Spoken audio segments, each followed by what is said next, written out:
कि आप लोगों ने प्रयास किया कि हम सब एक साथ आ सके, कुछ हम यहाँ पे कुछ पल है जो एक साथ गुजार सके, और कुछ बातें मुझे कहने का मौका दिया। तो हम आपको भाषण स्वरूप तो नहीं बोलेंगे, मन की कुछ बातें हैं जो हम चाहेंगे कि आपके मन तक पहुंचा सकें।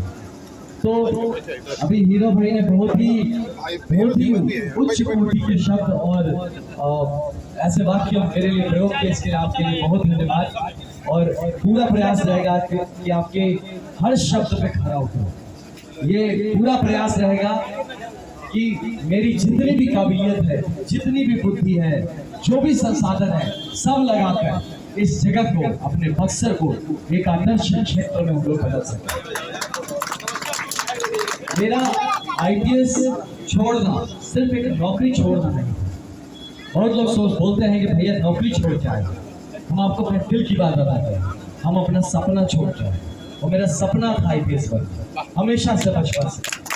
वो सिर्फ एक नौकरी होता तो कोई इतनी बड़ी बात नहीं, लेकिन जिसके जो सोच के बड़ा हुआ, एक दिन उस वर्दी पे पहनूंगा, अशोक स्तंभ मेरे सर पे चमकेगा, मेरे कंधे पे चमकेगा, आईपीएस का तमगा मेरे कंधे को सुसज्जित करेगा, और उससे मैं अपने जन सेवा करूंगा, लोगों की सेवा करूंगा, अपने देश की सेवा करूंगा।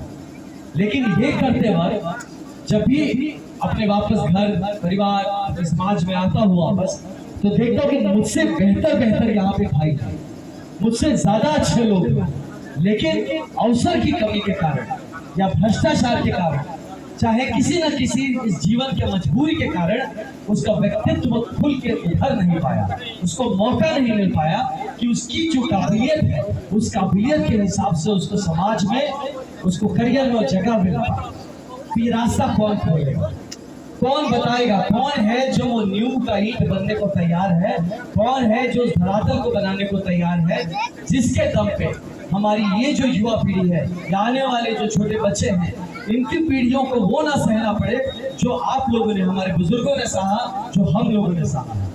तो ये यहीं से बुनियाद रखता है मेरे उस क्या कहें वचन का, जो खुद से लिया है कि जब तक ये क्षेत्र को मैं उस आदर्श के रास्ते पे ना दौड़ा दूं, शांति से नहीं बैठने वाला।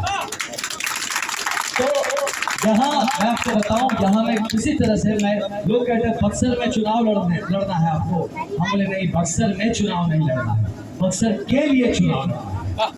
तो इस भाव के साथ हम आपके बीच में हैं, और ये जो चुनाव लड़ रहे हैं वो हम नहीं लड़ रहे हैं, हमारा पूरा जिंदाबाद जिंदाबाद जिंदाबाद, हमारा पूरा एनडीए का संगठन, हमारे भाजपा का संगठन, हमारे स्थानीय नेतृत्व, हमारे स्थानीय कार्यकर्ता मिलकर लड़ रहे हैं। और जो लड़ रहे हैं क्योंकि जो सपना है इस बक्सर को बेहतर बनाने का, ये जो बक्सर एक शहर नहीं, बक्सर को एक धाम बनाने का, ये जो सपना है, इसी प्रयास में हम सब मिलकर कंधा लगा रहे हैं। हम सिर्फ एक नाम है, और जो कि वो कमल का प्रतीक लेके, वो एनडीए का नाम लेके खड़ा है।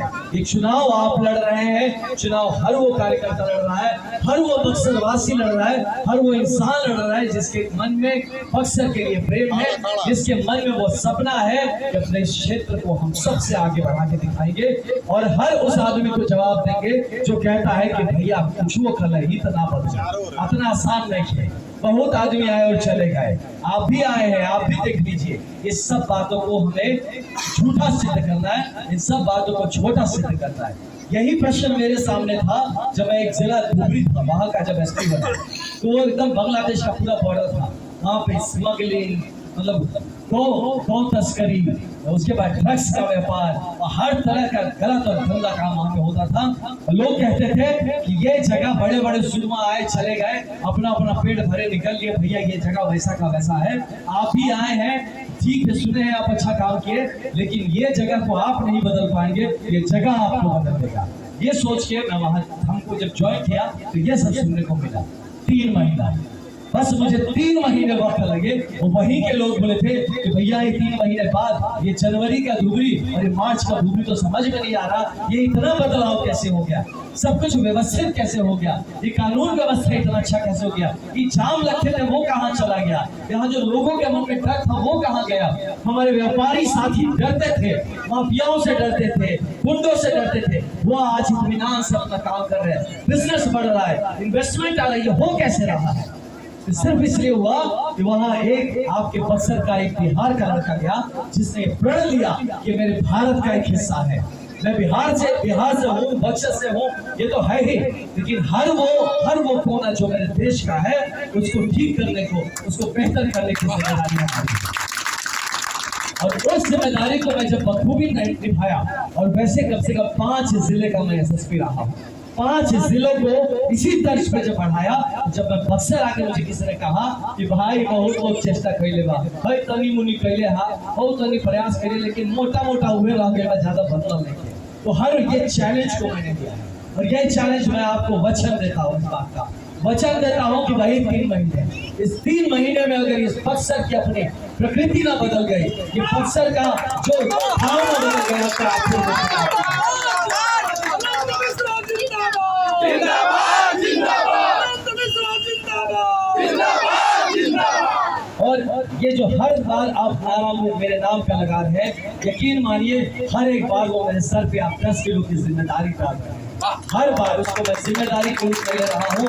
ये मेरी जिम्मेदारी होगी, ये मेरा दायित्व होगा कि अगर हम सब मिलके ये ठान लेते हैं कि अब की बार बक्सर को बदलने की जिम्मेदारी हमारी सामूहिक जिम्मेदारी होगी। हम लोग बक्सर चलाएंगे, कोई एमएलए नहीं चलाएगा, कोई नेता नहीं चलाएगा, जिसमें आपकी बात सुनी जाएगी। जिस तरह से आज हम आपके दरवाजे पे खड़े होके ये कह रहे हैं कि भैया वोट देना है बीजेपी को, वोट देना है एनडीए को, ताकि हमारी एनडीए की सरकार बने, उसी तरह से इसी दरवाजे पे हर एक उस दरवाजे पे आके आपका हर एक काम कराने की क्षमता रखे, हर एक काम कराने की मनसा रखे कि अब से आप अपने विधायक नेता के पीछे नहीं जाएंगे। जिस तरह से आज विधायक और प्रत्याशी आपके दरवाजे आ रहा है, वैसे काम आपके दरवाजे चल के आएगा। आपको आपके काम के पीछे किसी के पीछे भागने की जरूरत नहीं होगी। तो ऐसा ही एक सुशासन, ऐसे ही एक बेहतरीन व्यवस्था यहाँ पे लाने के लिए ये प्रयास है। और मुझे पूरा यकीन है कि हम लोग जो यहाँ खड़े हैं सब समर्थक हैं। जो समर्थक नहीं है वो यहाँ खड़े नहीं होते, यहाँ बैठे नहीं होते। तो आप सबसे यही निवेदन है कि जब इस हमारी गोष्ठी इस मीटिंग के बाद अब जाए, ज्यादा से ज्यादा मतों को, ज्यादा से ज्यादा लोगों को हम अपने कमल छाप की तरफ लेके आए, हमारे एनडीए की सरकार बनाने में के लिए लेके आए, ताकि जिस रफ्तार से भारत चला है, जिस रफ्तार से बिहार निकलने को तैयार है, हमारे बक्सर को भी वो रफ्तार पकड़ना पड़ेगा। हम पीछे नहीं रह सकते उस रफ्तार के खातिर, उस कसम के खातिर जो माननीय प्रधानमंत्री नरेंद्र मोदी जी ने लिया है कि 2047 में विकसित भारत का हम लोग यहाँ पे संरचना करेंगे। उस कसम के लिए, उस वचन के लिए हम सब आज से लगेंगे और उस वचन को पूरा करेंगे। और इसमें आपका चेहरा, आपका नाम मैं जरूर हो सकता हूँ, लेकिन इसके पीछे जो कंधा होगा, जो हाथ होंगे, जो दिमाग होगा, जो आंखें होंगी, जो कान होगा, जो जज्बात होगा, वो हर एक आप में से जो यहाँ इंसान खड़ा है, आपका वो जज्बात है। तो इस भाव के साथ मैं काम करना चाहता हूँ, सकारात्मक काम करेंगे। हम किसी के लिए गंदा नहीं बोलेंगे। सब लोग जो जिसमें जितनी क्षमता है उतना काम किया। मुझे किसी ने कहा भैया आपके विधायक ने तो पिछले 10 साल में कुछ किया नहीं, आप इसके बारे में बोलिए। तो रास्ते खराब है, ये काम नहीं हुआ, एक नया प्रोजेक्ट, हमने क्या जरूरत है, मेरे बोलने से क्या हो जाएगा। जिसकी जितनी क्षमता है वो उतना कर सका, बेचारा वो जितना कर सकते थे किए ही है। अब उनको क्या खराब बोला है, अब उनका टाइम खत्म हो रहा है, उनका जितना करना था कर लिए। अब नए लोग ये चीज को लेके आ रहे हैं, अब नए हमारे युवा साथी इस पूरे तरह से जिम्मेदारी लेंगे। हम लोग नया जिम्मेदारी लेंगे तो हम अपने मुन्ना भैया को बहुत धन्यवाद देंगे कि 10 साल आपने हमारे बक्सर का साथ दिया, उसके लिए आपका बहुत धन्यवाद, बहुत साधुवाद।